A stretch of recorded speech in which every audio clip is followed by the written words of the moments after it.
বিসমিল্লাহির রহমানির রহিম। সুপ্রিয় দর্শক বন্ধুরা, আপনাদের সবাইকে জানাই সালাম, আসসালামু আলাইকুম। আজকে আমি আপনাদের দেখাবো আমার সফেদা গাছ। এটি আমি প্রতিস্থাপন করেছিলাম প্রায় 1 বছর আগে। এই সফেদা গাছে এ পর্যন্ত একবারও ফলন হয়নি। আমার স্থানীয় লোকাল নার্সারি থেকে আমি এই সফেদা গাছটি থাই সফেদা হিসেবে নিয়েছিলাম। শুধুমাত্র বারবার কুশি আসতেছে, কিন্তু এখন পর্যন্ত কোনো ফলের দেখা পাইনি। এটিও একটি গ্রাফটেড চারা। যদি ভালো করে এখানে লক্ষ্য করেন তাহলে এখানে এটি কলম করা আছে। আগে বসতবাড়ির আনাচে কানাচে বিভিন্ন ধরনের এ সমস্ত গাছ, সফেদা গাছ এবং জামরুল গাছ হতো।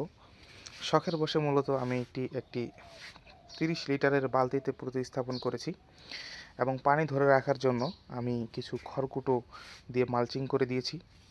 এবং এর সাথে দেখেন যে আমি এখানে একটি ড্রাগনের চারা প্রতিস্থাপন করেছি, ড্রাগনের কাটিং লাগিয়েছি। প্রায় 1 মাস হবে ড্রাগনের কাটিংটি প্রতিস্থাপন করেছি, কিন্তু এখনও পর্যন্ত নতুন করে কোনো কুশি দেখতে পাইনি, বিধায় আমি এটি আর অন্য জায়গায় লাগাইনি। আবার এদিকে যদি দেখেন তাহলে এখানে আছে আমার একটি অস্ট্রেলিয়ান জাতের বেদানা গাছ। এটিও আমি এখানকার এক স্থানীয় নার্সারি থেকে নিয়েছিলাম।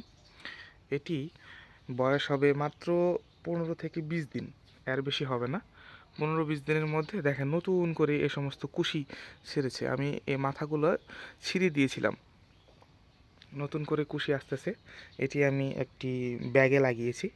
উপরে দেখেন যে গোবর সার মেশানো মাটি, এবং এটি আমার নিজ হাতে কলম করা কিউজাই জাতের একটি আমের গাছ। এই দেখেন নতুন করে ফুটতেছে মাত্র।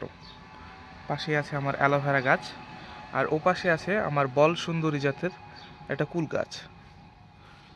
দেখেন দর্শক বন্ধুরা, এটি অস্ট্রেলিয়ান জাতের বেদানা। এটির উপরেও লাল, ভিতরেও লাল। এজন্য আমি এটি লাগিয়েছি। আমাদের যে দেশি ডালিমগুলো আছে এগুলো ভিতরের দিকে সাদা সাদা হয়, খেতে ভালো লাগে না, বীজ অনেক শক্ত হয়। কিন্তু আমি যেখান থেকে এটি নিয়েছিলাম সেটার মাদার গাছে আমি দেখছি যে অসংখ্য পরিমাণে ফুল এবং ছোট অবস্থাতেই লাল লাল হচ্ছে। তার জন্য মূলত আমার এই গাছটি এনে এখানে প্রতিস্থাপন করা। আপনারাও চাইলে আপনাদের বাগানে অথবা ছাদ বাগানে অথবা মাঠ বাগানে আপনারা বেদানা গাছ প্রতিস্থাপন করতে পারেন। ধন্যবাদ।